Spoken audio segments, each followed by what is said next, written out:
Hello everyone, আসসালামু আলাইকুম। সবাই কেমন আছেন? আজকে আমি যাত্রার থেকে ভিডিওটা শুরু করলাম। এখানে আমার ছেলে খাসিকে খাবার খাওয়াচ্ছে। ওর খাসিকে খাবার খাওয়াতে অনেক ভালো লাগে। আর এখানে বড় ভাইয়া একটা গরু আনছে, সেটাকেও দেখেন কি সুন্দর করে আদর করছে, একটুও ভয় পায় না। এখানে বড় ভাইয়া একটা গরু কিনেছে, এই দেখেন আমার ছেলে গরুটাকে কিভাবে আদর করছে, একটুও ভয় পায় না। ওর কাছে গরুকে আদর করতে অনেক ভালো লাগে। সবাইকে ঈদ মোবারক। ঈদের দিন সকালবেলা এখানে আমি নুডলস রান্না করে নিয়েছি, আরও রান্না করেছি পাস্তা, সেমাই, দুধ সেমাই, সব কিছু রান্না করা হয়ে গেছে। আলহামদুলিল্লাহ আমাদের পশু কোরবানি হয়ে গেছে। আর এখানে মাংসগুলো কাটাকাটি করা হচ্ছে। এই যে সবাই মাংস কেটে নিচ্ছে।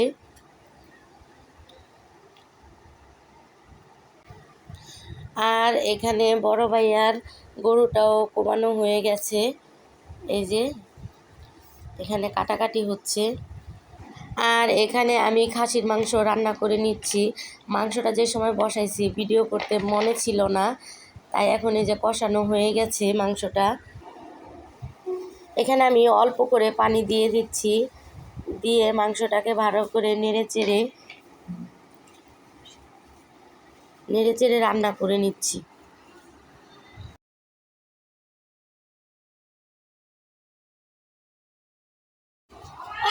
এখানে খাসির মাংসটা রান্না হয়ে গেছে। এই যে এখন খাসির মাংসটা নামিয়ে নিচ্ছি। এখন আমি বট পরিষ্কার করব, তাই চুলায় গরম পানি দিয়েছি, পানিটা ফুটে গেছে। এখন বটটা দিয়ে দিচ্ছি।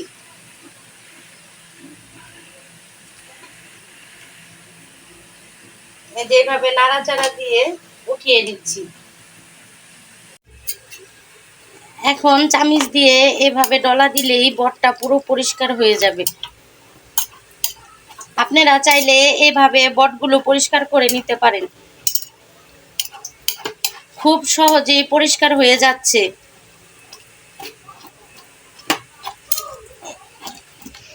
এভাবে আমি সবগুলো বট পরিষ্কার করে নেব। দেখেন কত সুন্দর হয়েছে, একটাও কালো ময়লা নাই।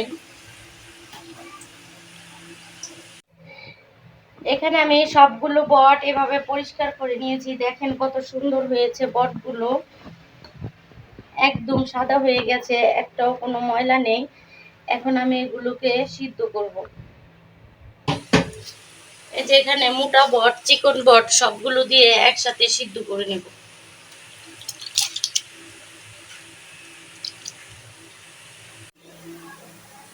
এখানে বটগুলো বলক এসে পড়েছে, এখন চালনিতে ছেঁকে নেব।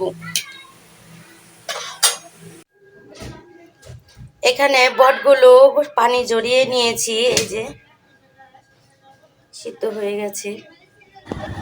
এখানে আমি বটগুলোকে সুন্দর করে পরিষ্কার করে নিয়েছি, তারপর ছোট ছোট পিস করে নিয়েছি।